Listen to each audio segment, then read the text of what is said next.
Jonny McGailey, how are you doing? Good to see you. Kev, great to see you. Yeah, delighted.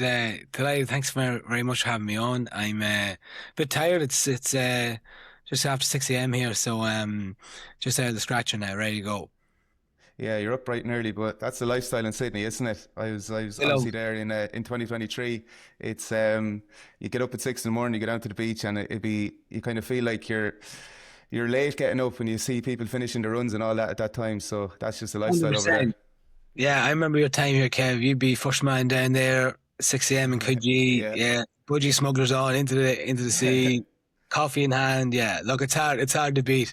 Getting up is easy here at that time. So it's not like in Ireland where I like have to wait till half 7, 8 o'clock to grab a coffee. Do you know? I can't get a coffee anytime I'm home in the morning. So no, Yeah. all's good here. It's great spot to be in. That's the big thing I found when I came home, and then also the standard of the coffee. It's hard, and I know in Melbourne they'll kind of claim that theirs is a lot better, but to be fair, the Sydney coffee is pretty good as well, and What are we? it's hard What to are we find something. like? What are we Yeah, like? About the quality of coffee, but like to be fair, like every time I get home to Dundalk, it's like you're so used to getting up early, but I can't get a coffee before 8 o'clock. And whereas here, like it's what you do. You're up at half five, stroll down to the beach, grab your coffee, little quick dip before work. Yeah, way to go. Hard to beat, but like there's no place like home, Kev. yeah, that's definitely the thing I miss most is you'd socialize with your friends before you go to work in the mornings, like so it's 100%. brilliant. 100%. Yeah. Just before we get into it, Johnny, like for anyone that doesn't know sort of your background in terms of S&C and the teams you coach, do you want to just give us a brief rundown of how you got to where you are at the moment?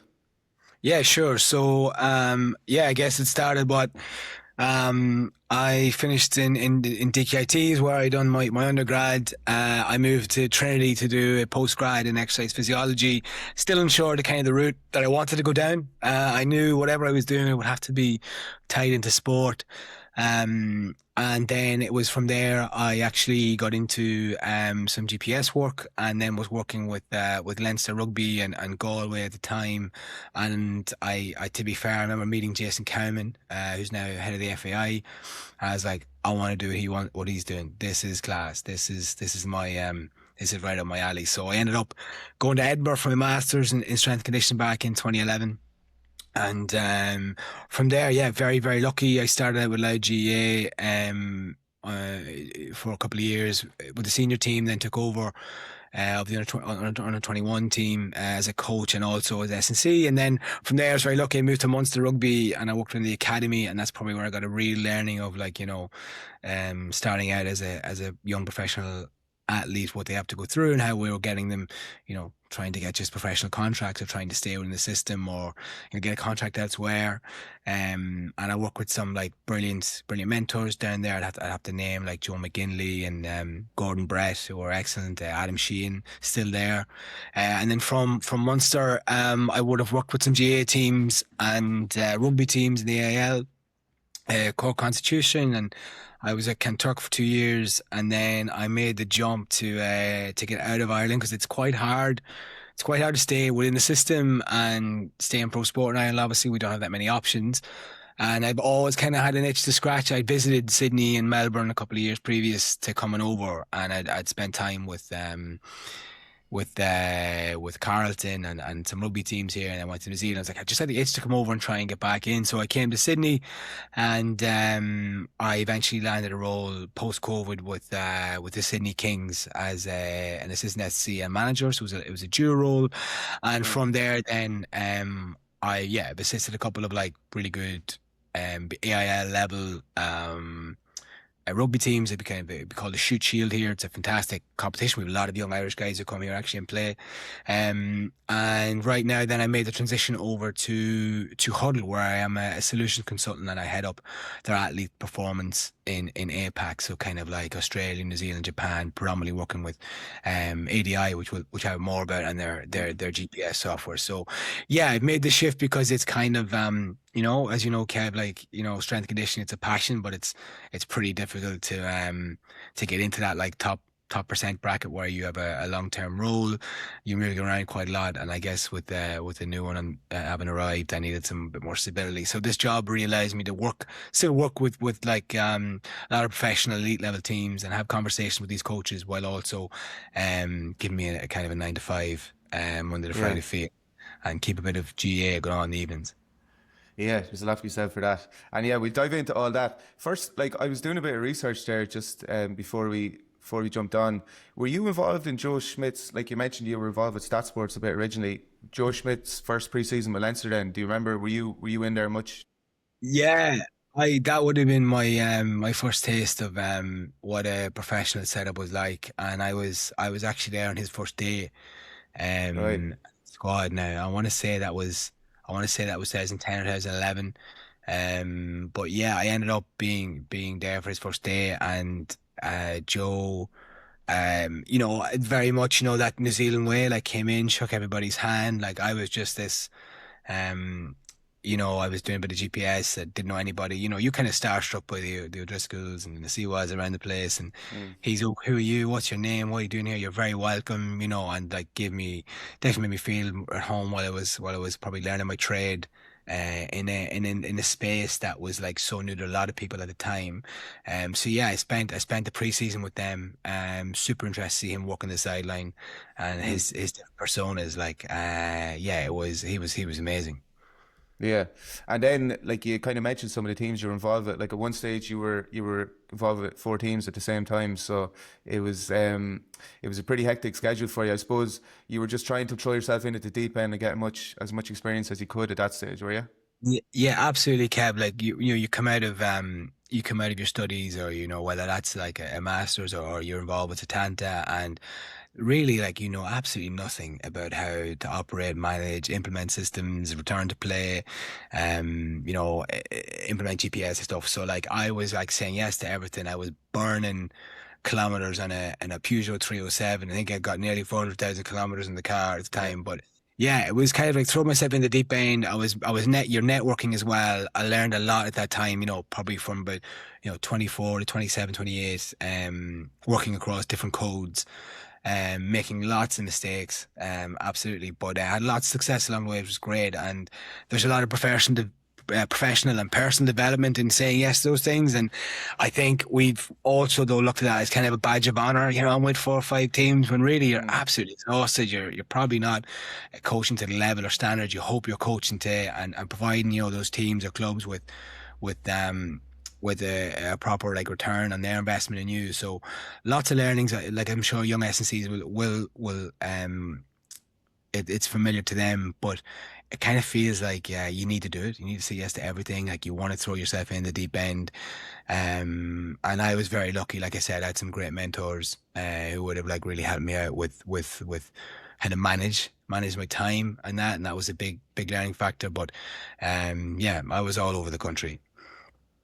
Yeah, because I think so. You're with Munster, and then you had the Loud senior and under 21 role, and then Cork Con Rugby and Drogheda United. I think that they were the four at the same time. Is that it? Yeah, yeah. So like I would be with Munster like Monday to Thursday, and then we do a Friday morning session with the academy. I'd head straight back up the road, for Louth at for LGA, where under 21s, where I'd be, doing lead S&C. You'd have the guys made on a weekend back then because you get them one night during the week because of college, and so you're trying to manage whatever they were doing there, with Excel spreadsheets and trying to get some RPEs off them, and then you're with the senior team as well. Maybe on a Sunday, you're heading to Moore Park, and then back down the road Monday morning, and then you might head back up on a Wednesday to draw the session. And Kanturk then became, maybe every second week until championship, and you're there every week. And Yeah. yeah, it was kind of stretched pretty thin. And then you're working with so many different levels of coaches. I mean, you're working with like really good elite GA coaches to like Cork Con, where you had like European Cup, Heineken Cup winning coaches in there, to Munster Rugby, where you've got some of the best young talent in the system, and then GA, you're trying to maybe at the time create a lot of buy-in and change. You're trying to implement what you're seeing from professional standard right into the county standard at the time. And yeah, it was pretty hectic. Yeah, it was full on. Do I regret doing some of it? Maybe at times, but I learned so much from being involved in those sports as well.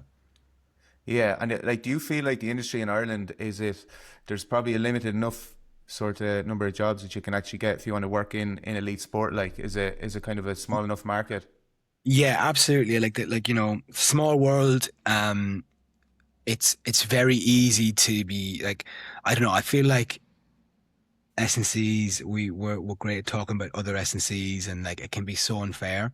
Um, I actually recently saw a post by Geordie Taylor. He used to be in Atlas Performance. He's an S&C here in Sydney, and he spoke about how like um we're always trying to impress people within our network than actually Mm, trying to like just get on with our jobs and enjoy our role and not be worried about what people think. And it's so true. And I think there probably is a bit of that in any, whether it's Ireland or England, wherever you go, like you're worried about what your network thinks about you. So I think in Ireland mm, that's definitely rings true.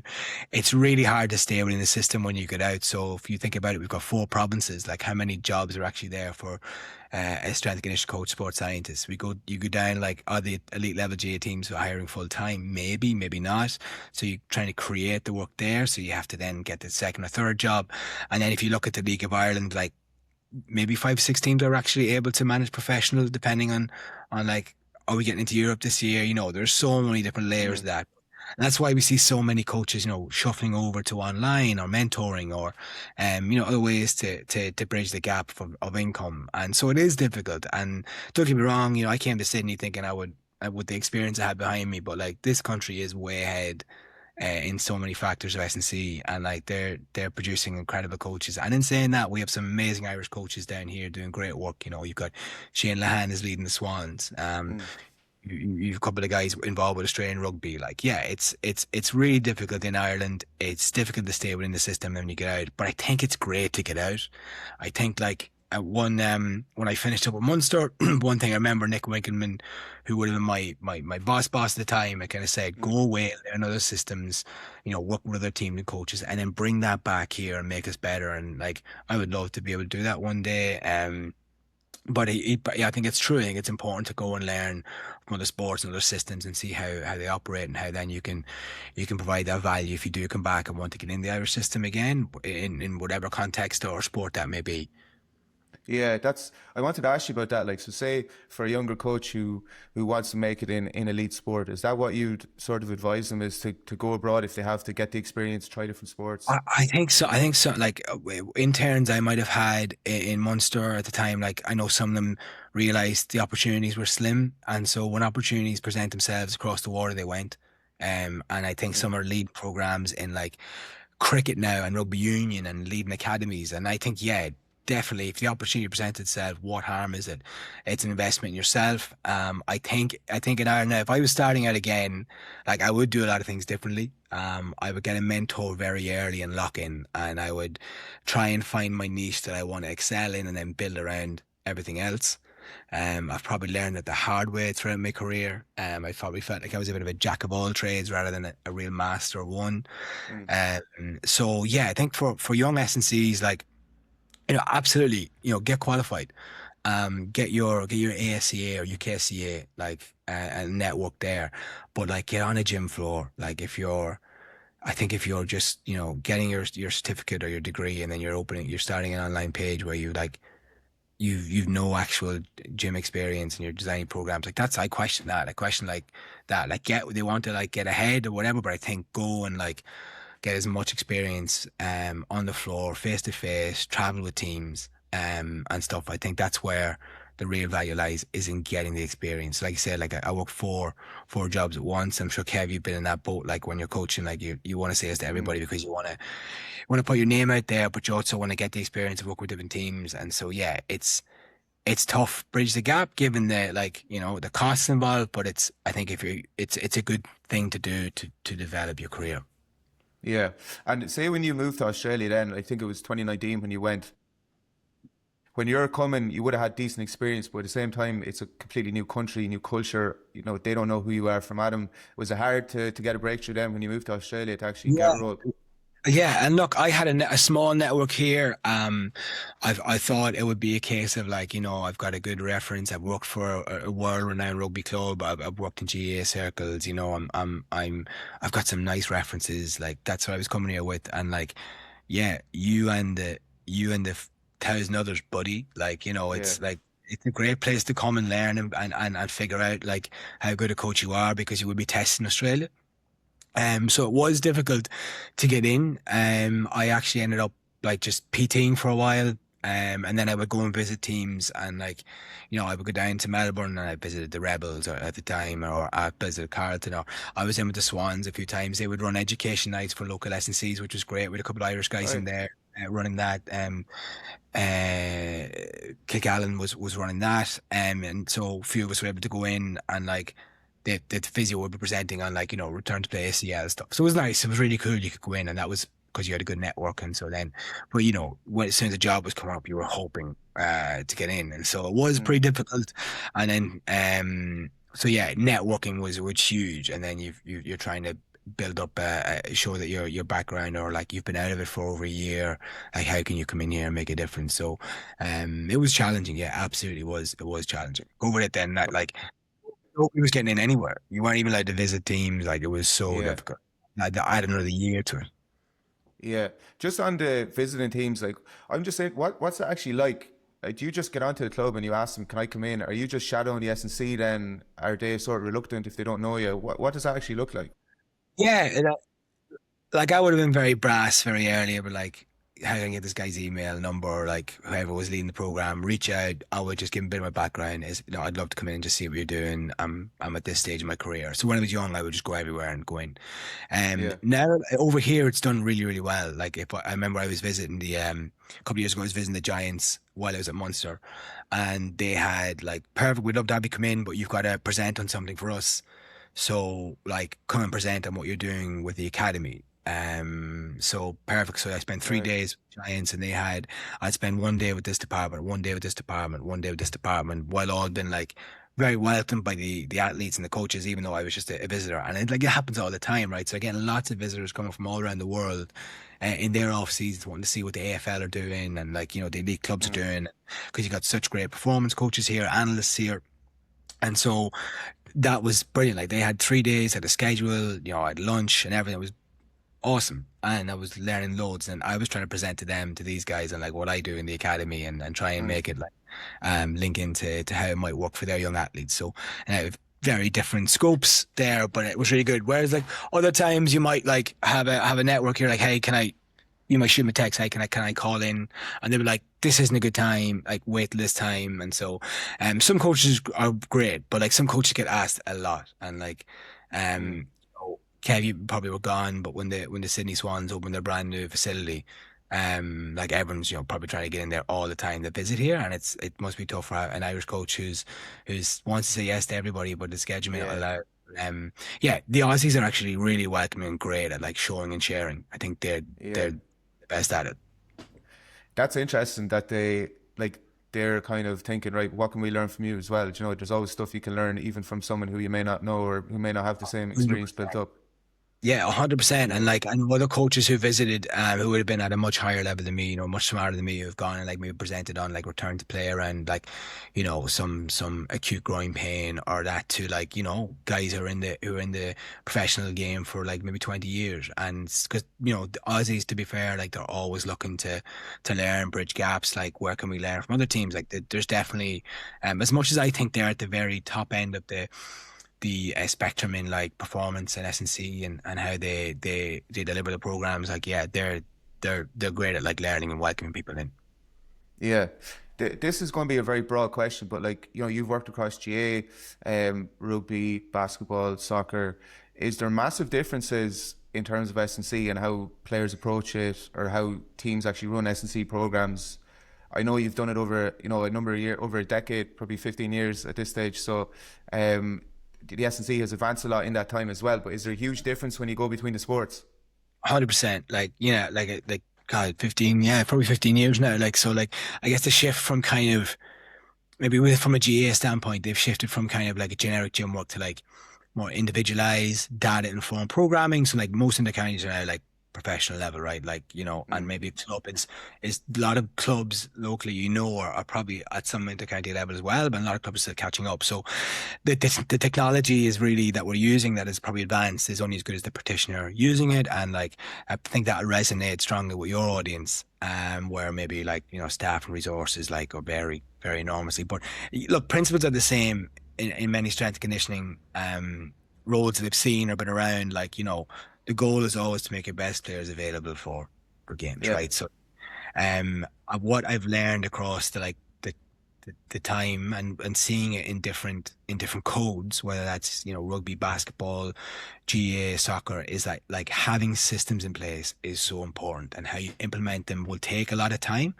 But if you've got good support and you have a good plan and you've got good people around you, like it, because you're dealing with lots of different personas in any cases, regardless of the sport, um, you can, if you've got good systems and plans in place, they will drive your program. So yeah, we've gone from maybe like, like think about it, like writing down your scores an A4 page in your gym program, to now we've got Mm. team builder on the walls everywhere, to like, here's our GPS, we're tracking our food, like, everything is available to be done for athletes at all the different levels. So yeah, you would definitely have seen like that shift like enormously. And depending on the resources and the sport, you work with what you have, right? So there's many ways to skin a cat, but definitely, yeah, it's been a massive shift, like especially with the influence and the availability of technology, which is great. Mm. It's just like you say, it's like making sure we practice good practitioners using it at the right times. Mm. So 2022, then you land a gig with the Sydney Kings. Can you just talk about how that came about, and then what that role is like? Yeah, so I was actually, again, this is where your network is so important, Kev. Like I had a buddy who knew I was looking for work, and an opportunity came up with the Sydney Kings in a dual role, which was an S&C/team manager, and he put me in touch with the hiring manager, head of performance, Toby Banfield, who Toby is now head of performance at Brentford, so he's on that Keith Andrews train at the minute. Yeah. He's loving life. And yeah, got an interview, and like, probably for me, because of where we're at in my career, I was like, this is probably my last shot at like pro sport, where I've got to decide then, I'm at the point in my career where like I need to like get on the train or like get off. I need something to click here. And then yeah, got the job, and that was like a huge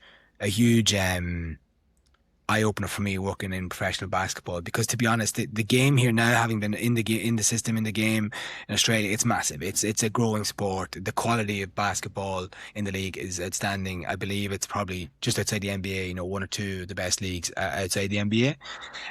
But I wasn't aware of basketball at all until I took the role, and um within Australia. And yeah, that was a change. You've got guys coming from the NBA to play here, maybe at the other side of their career, or you've got guys who've just missed out on NBA. They come here probably to make as much money as they can and play in the league that's got a lot of eyes on it, has a really good link with the NBA. They want to get back into the NBA. So like, you've got so many different personas in a very small squad.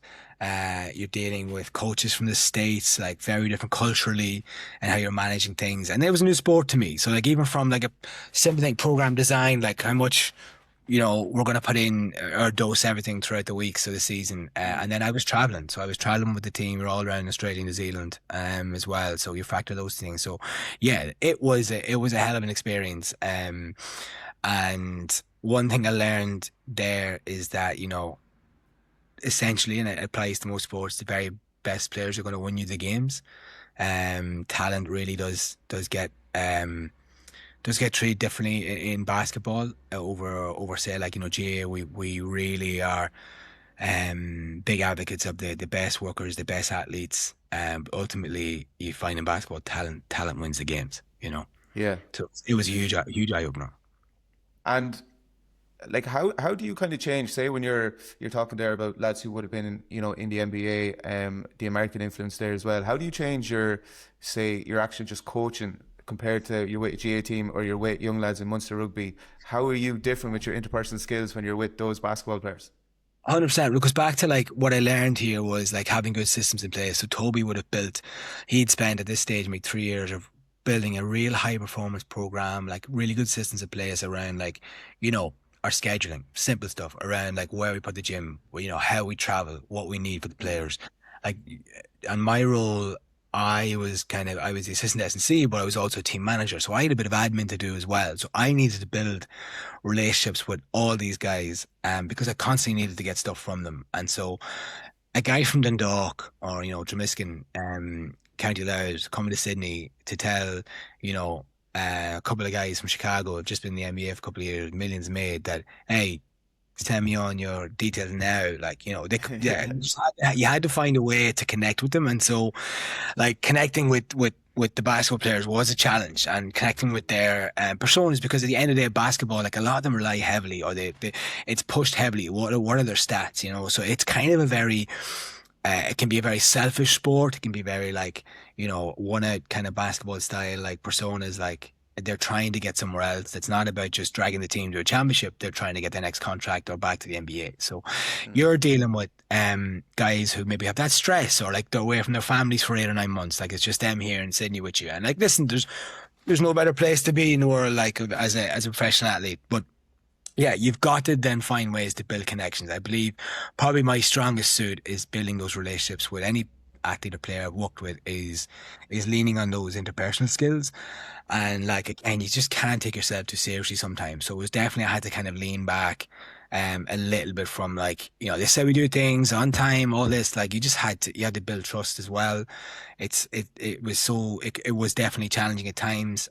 Simple things that we would just think that's what a professional athlete should do. Like, not always the case. And to create that buy-in, it was, again, great to lean on those systems we had in place, because you got to fall back on them and you got to trust them, and how you implement them. But like, it was more a case of like, pick your battles, within that, like, scheduling, or like that. It'd be full on at times, with our schedules and travel and like pressure of games and how we'd be going. And we were very lucky, like, we won a championship in my first season. It was awesome, but it wasn't easy. And I think that first year in the NBL, learning how to deal with these different personas and very different athletes that I would have worked with. Like, if you think about it, our GAA guys, our rugby guys, no problem. Gym, no problem. Speed work, no problem. I'll get it Mm. done. These guys, I mean, their hands and their feet are their talent. Like, their basketball IQ is incredible.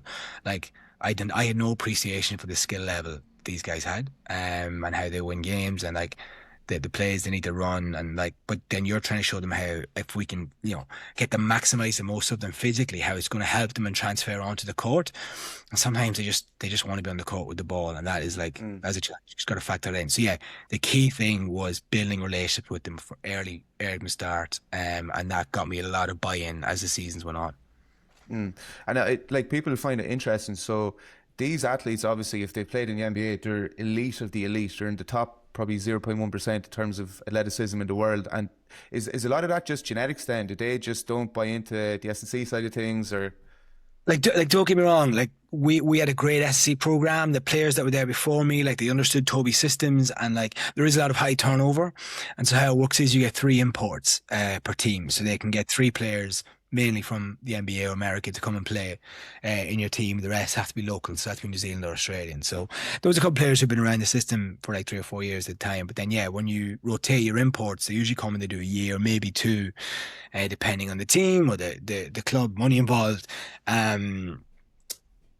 And like, in the NBA, I don't think it's like, and be better off speaking to Connor Daly, who's head of the books at this, but like, Mm. some of them have their own S&Cs. They're not involved with team S&Cs. So like, a LeBron James might have his own S&C and he does his own thing with him, and the same for a couple of other players in the team. Whereas when they're coming to Sydney, like, myself, I'm your S&C. I'm also your team manager. So like, we have to build this relationship. So like, a lot of them are coming here with the expectation that they're going to be the best player in the team, and you have to factor in for that. And the team are going to win games if he plays well. So yeah, it's not that they don't wanted you to do the gym. It's that they probably just, if they didn't have to do it, they wouldn't do it. They just get on the court and play. So Yeah. yeah, you've got to, like, there were times where we would just have, like, right, we're going to microdose. we're just going to microdose this week. We're doing some microdosing gym work, just to get our best bang for buck. We actually found we got a great response when we would do primers on game day. Like then players come in and might lift their heaviest, like their heaviest CMJ or the best CMJ of the week on the game day. And so Okay. yeah, it was factoring in little things like that where we made some we'd have to make changes, but most to I would have to factor in most of them were great. Like once they got into the schedule, they saw why it was important. We would try and do little educational top ups. Like this is why we need you squatting this week. This is why you got to hit these numbers, or like Mm. this is the transfer we're seeing, and we'd show them videos. Like so, it's just that you're going into your arsenal of experience and um trying to like again get the buy-in however means possible, because ultimately like if the team's doing well and you're doing well, then it's a lot easier as a coach to then be like, hey, come on, let's do 20 minutes, like, you know, or let's get something else done. Especially for the guys who are on low minutes, like it's tough for them where you got to get them into the gym or get them doing extra conditioning, and Mm. you might do it with them, you know, just to again to get that buy-in. So it does again lean heavily back on those relationship building to kind of create the buy-in to like build the best program, because it's not like you have, whereas in the NBA they can pick guys up from anywhere. Within this system, like we're bringing you here to be the best or help get us to a championship level because of your talent. I'm interested in that, say, just how the S&C work would fit in across the week. Like you could be playing multiple games in a week. You could be traveling across Australia, which could be, you know, many hours on a flight. How do you could you give it like say an average week? I know every week is probably different, but how would you fit in, like you said, microdose of strength work, all that sort of thing, primers, everything like that? Yeah, I guess if you take like, you know, it is lean back and kind of less is more when it's you know, you're in the thick of championship or playoff season, and it's just about being fresh, right? So say we would play on a Sunday. It was usually a Sunday night game, so we would give the players the option of like, hey, we would bring the equipment in from the gym. So like, I'd pack the van up, I'd have heavy dumbbells, heavy plates, bring a barbell, and I'd put three optional sessions on the board. And some players, because basketball players, like if the game's at 6, sometimes you might have to be there at 2. It can be a long day, depending on the Mm. coach, how he wants to set up or go through plays or video. And so what we would have with some players would, after their warm up, so they go out, they get their 20 minutes on court for warm up, and then they come back in, they might do 15 minutes in the gym. So we might just pick a push pull, a power exercise, some isometric work, and then they're just feeling good as they go onto the court. So like for them, it's not about the feel. And then some guys we would be like, right, we're traveling the next day. So say we played on a Friday night, we got to travel for the game on a Sunday. Some guys might, right, I'm going to do 15 minutes here before we leave. So they would just do, you know, a squat, hinge, push, pull out. And again, because then on the Sunday we would give them the Monday off. Maybe they'll get the Tuesday off, or Tuesday the coach isn't factoring in time for gym. So yeah, we would just get it where we could then. So we'd always try and make sure that if we couldn't get 2 gym sessions, we'd try and then build something in around the game, or so we can microdose then. I believe it stood to us because again, the players said they were feeling good, and not everyone done it, but I'd say 70% of the guys will come in and do it. And then if you know if the best guys are doing it, you find that most guys will follow and do it as well. So yeah, like in that scenario, then your recovery is so important, right? Because they're spending a lot of time on feet. The travel, you know, you've got some 6'7" guys. Not all of them can fit in the seats either. So like, could be on a 5 or 6 hours, 5 hours from Perth. Yeah. So you're trying to make sure your strategies again go falls back in your systems that you have in place to how you can manage all this. So yeah, I found that like guys were easier to get to build their training. Like you see probably recently the shots of Steph Curry training, you know, after game, before game, like yeah, like that we would have had that like in the thick of playoff season. And as much as it was annoying for me to pack the van with the weight stuff and drive back and unload it, it was great to see it. And like Yeah. so, the players really bought into it after a while. And you had a good bit of success as well. Were you involved for two of the title wins? I was about for one, so they won the One. championship the year before I came in, and so made back to back, and that was awesome because again, your first year in that sport and that level, and not really sure what to expect, like, and it was a year of learning again, and the league is just the quality of players in the league were awesome, like with some awesome games, but yeah, factoring in like what it's like to be a defending champion, the pressure on some of the players, and then getting to finals again, going to game 5. It was awesome. We in that season we played New Zealand, so we are over and back from New Zealand twice throughout the playoffs. Some great games. But yeah, it was to be part of like such a successful team at that era in the NBL was awesome. Like, don't get me wrong, like it's great to be involved in winning teams. Like you don't get many wins as an S&C, like really, unless you're at the elite end that's winning every year, you know. So, to be in a different sport and have played a very, very small part in that was awesome. Yeah, and I'm just interested as well. Like, say if you were to go back into GA now, say with an intercounty team, is there anything that you take from all the systems that you had, particularly from the pro basketball? Is there anything that is not done in GA that you're like, this would be class to bring in? Like I don't know, like yeah, let's say I'd pick things from like a lot of stuff I've done. Again, it falls back on like, if I was to go back in with a county team now, I would like, there's a lot more things at stake. Maybe it is a bit similar, like, with the basketball, you're dealing with private owners. Okay, so you're dealing with people who have an invested interest in the team. So then you're trying to get them to understand why we need X, Y, Z. Or it's probably similar to a county board saying we need X, Y, Z. Like we need to find out Mm. where to get the money to invest this because they will over time give us this return. And this is why it's important to have a set of force plates or like here's the injury prevention about, So like I think having really good systems and people in place is imperative in a county setup or a elite club level setup. I lean on the system because we've learned like you fall back in them when things get tough. Like you have your systems in place.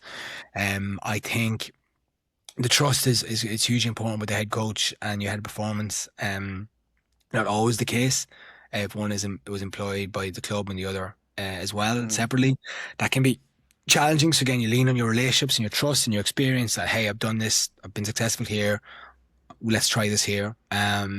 You've probably got to give more than you can take to start off with. But yeah, the one thing for me, if I was go back into county setup, is that it's probably not easier to get buy-in now. Like, look at these guys. Like, Yeah. they're all elite athletes at the county level. Like, so buy-in isn't a problem. Like, super talented GA players now, like super athletic. Like, they all want to be hitting high speed running and lovely on 9.1 meters per second, whatever it is. Like, they're they're going to easily buy into your gym programming. It's getting to buy into your systems and your recovery strategies and your extras, like the guys who aren't playing like that. You got to look after that group. So importantly, you've got to explain to the coaches who maybe don't understand why these things are important for their program, how it all.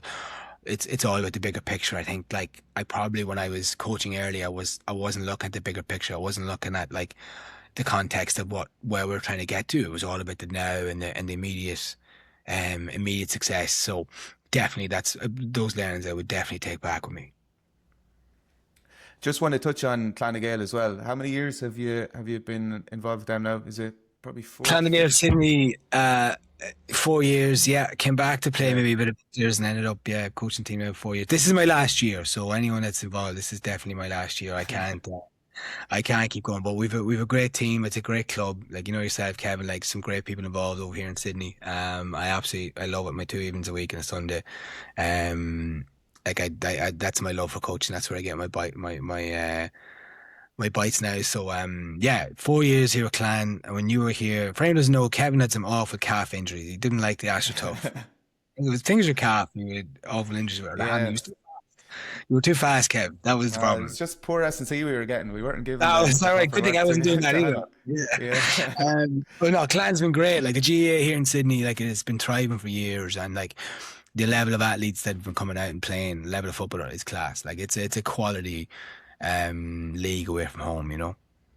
Yeah, it's a serious standard of players who are out there. I always remember my first session with Clan. I've been traveling in Southeast Asia. I'd done 3 months basically on the beer. And the Totally. first session you were doing this set of runs and I ended up running beside Colin O'Riordan. So he had obviously just retired from the AFL and I was looking at him Just going like, tired. yeah. Him And doing it backwards, crawling. Yeah, like he was that great goal. cruising. Cruise, Yeah. like hey, like the players we had that time, like I think lads still talk about like would we have finished in Division Two, top of Division Two? That was incredible squad. Like they still talk about that now. But yeah, you have guys like Colin O'Riordan here, like who's now head of the women's team in Sydney Swans. Like he was brilliant. Like he drove everything. Like I Yeah. didn't have. He drove everything. Liam Casey, Owen Carroll, local lad out there, Owen Carroll, like was awesome. But that team, that team was brilliant. That was savage time. But yeah, 2 nights a week, everyone worked their socks off. Like we enjoyed the football. We had a great 6 months. Championship was one. It was awesome.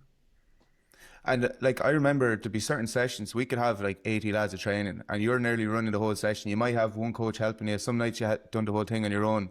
That's another sort of challenge. I know it's not as serious because lads are out there to have the crack, but at the same time, there's a lot of really top quality intercounty players there, so they're expecting a decent session to be put on. 100%. And you have to, I think whatever coach you are, you have to understand that. I think I was saying to you off air, like your intermediate team, your second team is so important out here because those guys need to feel valued because they're not competing with Colin O'Riordan or the Liam Casey, Owen Carrolls or Owen Callaghan's and John Clutterbucks. They're competing to just get a bit of football on the weekend, enjoy the train during the week, and be respected as well, right? So like, and it's not easy coming here, like guys from all over the world coming to play GAA in Sydney and like laying up and seeing the quality player there. But everybody made everybody feel great, right? Like, I think it was a really good culture at the time. Like everyone was pretty welcoming. We all had a bit of fun. But when it was time to go, players just bought into it because I think Kevin, like no matter what, like you like why do we play sport? We play sport for fun. Look, think about it as kids growing up. Like whether you're a professional athlete, you started out playing that sport because you loved it. It was fun. You were playing with your mates. Then it's just about finding that competitive instinct. And like that team had all that in abundance. So yeah, like I remember my first session, it was 75 players. I planned it out. I did my best to plan out where we could like have three sessions running at once. We'd have, players led a couple of things as well, which is great. But yeah, there's where you fall back on your systems and like, how is this going to work to benefit everybody? Because I was trying to think about the top guys and the guys maybe who weren't as talented to make sure they were enjoying it because it's over here. It's a place to connect and network with people. Like when you're away from home, it gives people a home from home.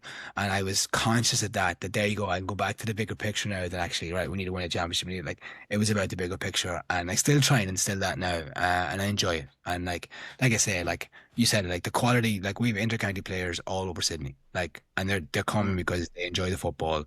They miss it from home and they're competitive animals. They want to play and win. So whether they're training 5 nights a week at home or 2 nights here in Sydney, like you don't lose that. No, and the thing now with the modern player, like they're all looking after themselves so much that they're all training away anyway. They're all doing their own gym. They're all doing their own. They're doing 100%. hyroxes or triathlons or swims or whatever it High is. rocks are the bane of our life here. Yeah, they're doing high rocks is coming out their holes, like, but like they Yeah, all look great. They all look amazing. We had a group of boys from Ballyboden here, like all tops off. Couldn't wait to get tops off. Just doing warm yeah. tops, 12 packs looking at you. Like they're just so yeah. The generation now, they're like so conscious of like being fit, being strong. Like it's yeah, what a place to do it. Yeah, exactly. I want to ask you, Johnny, as well about you obviously donated a kidney for your friend in 2024. Is that right? Do you want Yeah, just to tell us the story about that, how it came about? yeah. Very lucky to have done it. So a good friend of mine, he was quite sick. He was on dialysis. He had genetic disorder that affected his kidneys, and essentially he was on like 3% functioning with one kidney gone. And so yeah, I kind of made the decision. I wanted to get tested, and like, look, I don't think you really believe you're going to be a match. And as the test went on, I was like, I bet you I'm going to be a match. And so turned out it was a match. And so you've got this huge opportunity to give somebody their life back, and like that's a huge burden. I think maybe people don't realize like you've got that power, but like this is the massive opportunity because you hope it works. So I had the support of my wife and my family, and I was like, yeah, let's get this done. And Sydney is world class for the medical care here is top class. We went in, we got it done. It took a day or two for my kidney to if you like work within Dave, and Mm. they said it was the biggest kidney they'd seen in Sydney. Kev, they said it was massive. It was actually sticking outside. Yeah, all you hope is that it connects, it works. It did. Dave now is doing great. He's got a little girl. He's back running. If he missed 5 years of his life, and like I can't imagine mentally what that was doing to him. The worries and concerns of like, is this what is going to take me, and like how soon have I got? And like it's a scary place to be. So it was a privilege to be able to do that and see him now like living his life and like just um getting it back. And like I would encourage anybody, like you need one, like sign up, be a donor. You're giving somebody their life back. And yeah, honestly, Kev, after 2 weeks, I wouldn't have known I give it away. Like I don't know any difference. I definitely can't drink the Guinness as much as maybe as I like to, but Yeah. small price to pay like for someone getting like. So yeah, it was a privilege. Yeah.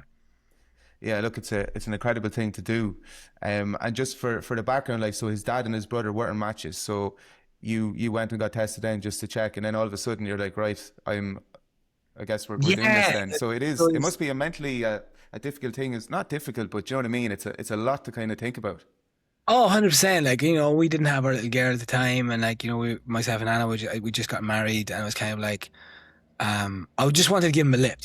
Two or three of his friends had gone and gotten tested. He had two or three close misses where he was called into hospital where somebody passed away and then it turned out not to be a match. And, Mm. the intricacies of it all, of how you're a match and stuff, were like wild. Okay. And then so, yeah, I spent 6 months getting these tests and like waiting. And then we actually came back from a wedding in Ireland. And I was like, I still haven't heard from these guys. What's the go?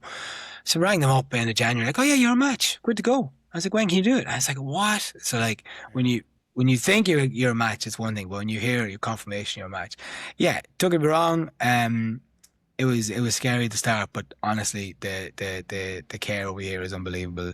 My wife is a nurse. Like I felt I was going to be well looked after, so the thing for me was I just wanted to make sure that I was in good health. Everything else was good. There was no other issues or complications that could happen, and we got it locked in, and it was a great Christmas gift to give him. It was November 24, and yeah, it was a quieter Christmas for me, but like it's probably the best thing I've ever done in my life, and very privileged to have done it, like I say, and yeah, my wife definitely. It was probably a scary moment for her. Mm. She's a nurse. She knows what happens. Her kidneys are the first thing to go, and but I had her full support, and yeah, it's just great to see Dave now up and running. Yeah, and he's doing well since then. Is he in Right. Melbourne? He's based. Based in Melbourne, he's a rugby coach down there.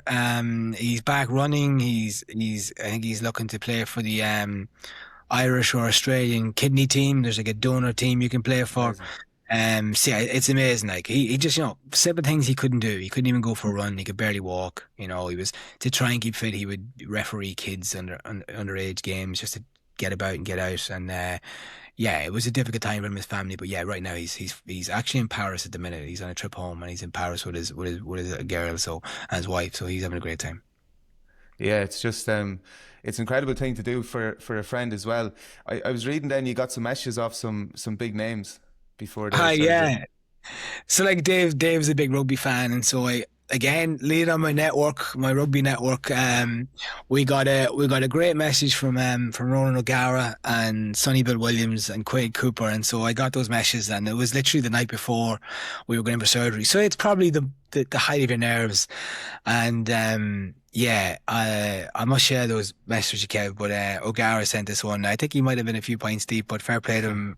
I don't know him at all, but like our network knew, and he heard what we were doing, and he sent this very much like a real G up, like come on now, you can do this, and it was awesome to send that to Dave. I think it gave him a little lift. Yeah, Like before, because your concern is that it's not going to match, or they're going to find something in me, and all these things run through his head that will just stop the surgery. And then yeah, Sonny Bill was hanging out with Quay Cooper, and they sent across the video, and like that was awesome. Like it was pretty cool, yeah. and it just resonates with Dave a lot more because he's such a big rugby fan as well. So it was nice to be able to give him that, and yeah, we're all buddies now. Me, Sonny Bill, you Yeah. know, I get can mixed up. imagine yeah, I can imagine O'Gara's little speech there. Like I'd say it will get you going. You're lying in the bed there and 100%. you're ready to Yeah, run through a Buncher wall. was. Yeah, Buncher Yeah. was awesome. Just to finish off, Johnny, you're gone into the sports tech sort of side of things now. It's Huddle you're working with, and like I just know Huddle a bit from we would use it to for video analysis for club games. But what Yeah. kind of role do you have with them? What sort of stuff are you doing? Yeah, so my role with Huddle now is as a in athlete performance space. So I'm a solution consultant. So kind of like what my role would be like all pre-sales with the team, but where we look after their GPS and ADI. And I guess like the GPS solution Huddle has created, they've invested heavily in it. So Huddle obviously, for people who aren't familiar, they capture a lot of like the high performance space. So whether it's coaching and recruitment, video analysis, they've now invested heavily in Wemu, in it's the name of the GPS, in the last couple of years. And what they found was an opportunity to bridge the gap for workflows. So if you think about the time it takes for you to upload, download, start GPS, they've removed a lot of that. And they have a fantastic product in Wemu, where everything lives out of the smart station, where it connects into. It takes away the manual labor, and we're actually able to connect a lot of the GPS to video now, so you're getting far more insights and feedback as well. It's a top class device. I think it's on par with what's in the market as well. I would have loved to have this unit when I was in pro sport. It would have saved me an incredible amount of time, gave me far more insights, and like Toddler also tapping into like the AI side of things, because I think a man once said to me recently, AI won't actually replace your job, but someone who knows how to use AI will. So we actually have an AI agent within our system that's able to give you like feedback immediately on like your GPS session, and you can ask it several questions so you can get some quick insights to share with coaches, which is, I think, a game changer in terms of workflows. But GPS and load monitoring is kind of like has changed the game, and it's a fantastic tool to have. So if we look at what GPS actually changed, I guess before wearables, we were like subjective, like how long the session lasted, coaches with their intuition, just recovery was managed by feel, but the limitations were definitely like significant, and we may have moved into like some RPE stuff, and then it's kind of gone into like GPS landed. We'll look at load monitoring, and I guess it changed how coaches thought. But most of it was probably dominated by total distance, right, at the very start. And then it probably moved into like acute chronic workload. So we're able to explain like spikes in load relative to like baselines and like injury prevention. And I think now it's gone from description, description to more prescription action with GPS. So like the most sophisticated use would be like GPS and load monitoring has moved like beyond like describing what's happened and managing risk to like prescribing the data for coaches tonight. Because if you think about the access to GAA players, like time on pitch is pretty precious, right, and limited, especially within season. So a lot of these players are obviously like not full time, they're maybe doing some physical jobs. So the ability to generate like that kind of information with GPS and dedicating session to prescribe metrics is enormously practical now. But what we're able to do now at Huddle is link the GPS with sports code and give far more insight. So it's a great tool where probably some people might feel, we can become kind of slaves of GPS. We just chase numbers, but it's about chasing the right qualities for training. So a good GPS coach will understand that like the numbers are a description of just one of the dimensions of physical work, but it's not the whole picture, and context is everything. So I think we're shifting into an area now where like players want to see the feedback, not just of the numbers, but of the context of what's actually going on. So with Huddle Sports Code integration with Wemu, it's able to line all that up. So for example, if we take like elite GAA managers are constantly creating these like defined game models, right? So like structured approaches to how they want to build up play or press or transition. And so with Huddle Sports Code and Signal, which is our cloud, we're able to like integrate and audit their game models and plans, and if it's been executed well or poorly from a tactical point of view.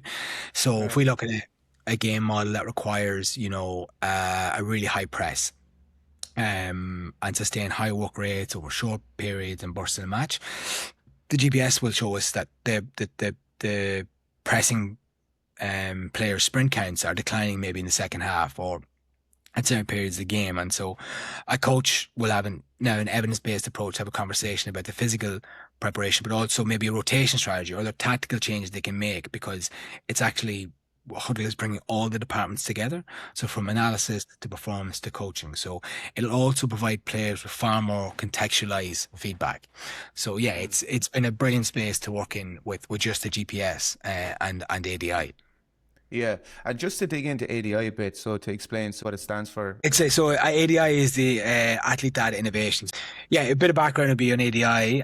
It was founded by Andrew Gray. Andrew Gray has been around pro sport for over 25 years, and he felt that too long we were confusing speed with effort. And like a velocity measure, whereas like velocity requires, magnitude and direction. So what Andrew is able to look at, he was felt that what we're seeing on the pitch and the numbers presented to us via GPS or via conversation with players is not the whole picture. We're missing a whole lot. So the best way I can explain it to Kev is if you think about middle of a football field. Think of a player running in a circle, 5 meters per second in the middle of a football field. Okay, there's a lot of like massive, lateral forces going through that player's, hip hammy. They're not able to maintain that speed for a long time, right? But GPS actually tells us that they're running in a straight line. So it's missing a lot of the picture. In fact, it's missing about 35% of what is actually going on within games. So Andrew has built ADI, which is able to find those missing metrics and give us the full contextualized story of what's actually going on in the game and the demands of the game. So, the line is that, physics proves that the athletes feel it, but ADI is now able to measure it. So do you want me to kind of go into what it... Yeah, definitely. Yeah. So we've long worked off the high speed running is kind of our main metric for like intensity. So, but what ADI is, it looks at mechanical work, which would be like volume, right? So it looks at mechanical work and mechanical power, which is your intensity. And this is like the real measure of like the physiological cost of what's happening in games. So we're missing all the meaningful maneuvers. So if you think sharp change of direction, curved linear running, running at different arcs, reactions to movements, we're not actually getting that off the GPS. Okay, it tells us that we're running in straight lines, okay, forward and backwards. So we're missing 35% of meaningful work. So when you think about a GAA match, a rugby match, or AFL, like 85%, around 85% of the movements in field sports is curved, linear, change of direction. Like you're never running in a straight line the whole game, right? You've got a lot of accel, decel, change of direction, sharp turns. You're following a cornerback, Kev, around the bend, so that's what we're looking at. So we're able to look at through Andrew's algorithms, the full cost of the metabolic cost of players. So if we take, for example, in a game of football, we look at a first half where we have two midfielders and a wide player. Okay, and the wide player looks like on the high speed running, they're covering far more distance, to the two midfielders who are probably maybe defensive midfielder or central midfielder in a soccer game. We run that through ADI and we can actually see that the midfielders are working as hard or not harder as the player who's playing out wide where there's a lot of space, because a player can cover the same distance in 2 sessions, but could be doing completely different mechanical intensities depending on the direction changes or the deceleration involved. So I think I said this before, but if we look back to what Neil Welch was saying on a previous episode of your podcast, he's called it the multi-directional mechanics and movement qualities are so important. Well, ADI is actually the tool that you can use to operationalize at the training level. So does that make sense? That what we're missing in current GPS alone is that ADI is actually give us the full picture, and it's like that guy you think is playing midfield is not doing a whole lot because he's covered maybe 2 or 3 less K. Well, actually, he's done just as much work at 7.5 watts per kilo output than the wide player. Yeah, so I guess going back to something you mentioned earlier was around your main job as an S&C is to make sure your best players are on the pitch. Is this something that will contribute to hopefully less injuries or a better understanding of the load that's actually on the player? Yeah, we talk about we spoke earlier about having a good S&C or practitioner will ask better questions of the data they're getting, right? Or how can we minimize? We can't stop injuries, Kev. Injuries will happen, but we can do our best to be proactive, right? So ADI is actually able to use the IMU data to perform step symmetry analysis. So it's able to bucket meaningful steps. So such as acceleration and change direction. So it actually is able to act as a screening tool. So it detects subtle symmetries that are crucial to early indicators of fatigue or injury risk. So it's able to classify sharp change direction, curved linear maneuver in a session, and it actually tracks the landing left to right impulses, asymmetry on each player. So why this is important is because it's able to present you with the data of the left leg versus the right leg load distribution. and it's then able to tell you how far this player or athlete is deviating from maybe a 4-week baseline. So it actually flags when a player is 1.5% deviated away from the rolling Okay. baseline. So, for example, I'm able to look at their left foot and their right foot within ADI, and their left foot might have like a 3% differentiation to what I had last week. Right, let's just pull this guy out. Let's have a conversation. Maybe let's have a screen. Okay, his calf is at him. That could have turned into something. Fine, let's restrict the load. Let's reduce the session. Let's keep an eye on him. We see the following week, we take a different player who's recovering from ACL, and we can see the improvements on the asymmetry of each leg.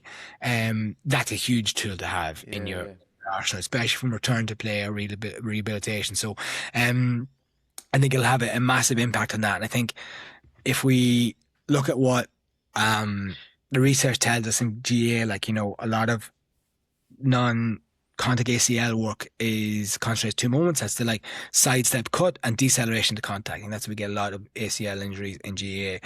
And both of those produce like detectable ground contact symmetry. So the player's non-dominant side absorbs disproportionate force of landing. So ADI is able to track the left versus right impulse and every direction change. And that's a huge tool to have in your bag, like when looking at injury prevention and return to play as well. So it kind of, ADI is shifting from just GPS to like, we're shifting the intervention point from reactive to proactive. So right now, physio finds out about a hamstring asymmetry as a player limps off training pitch, right, during it, or reports tightness 2 days before a championship game. With ADI, you can find out 4 weeks earlier, around that time. You can look at the bilateral deviation across certain thresholds, and you can sort it out at a Tuesday training session. So it's going to play a major factor. It's definitely like, we're seeing some like huge return on it now currently, but I think this is where GPS will go, and I think GAA is perfect for it, given the amount of time and investment we see county boards, clubs putting into the resources available for GAA. So yeah, Huddle acquired ADI, and it's now made that move to improve performance departments. Yeah, that was going to be my last question, because you've been great with your time. But is that something now? I know there's teams like Fulham in professional soccer and stuff that are using it. Do you think intercounty GAA, from conversations you've been having, is that the next step? Will intercounty GAA teams kind of look to this now going forward? I think so, because the data is actually there within the units they're using. So the great thing about ADI is agnostic. So it's not just you have to use Huddle product, right? So like you can use your stats, your Catapult, WeMove, and then ADI just extracts the data out from it, because it has the algorithms and all to do it, right? It can process the data. So this is there ready to go for teams who are investing in this space. I think it's a better return on investment on the amount of injuries you're having, or like, you know, the costs of like a couple of ACLs to a county board per year. It's definitely a tool we should see investing in this space. Definitely around, you know, there's a lot of great work been done now for female athletes. I think this tool would be like a brilliant research tool to look at you know, female GAA players and injury prevention in ACLs. Fulham were our first Premier League club to kind of bring WeMove in, and but there's a lot of other clubs around world soccer, rugby now currently bringing ADI in as well, because they see the value in, like, I've just scratched the surface about the asymmetries and the injury prevention, but like it's actually able to look at the power output for your drills, so you can actually build a session plan for the week around like that prescribed loads we talked about, you know, so prescription, and manage players better.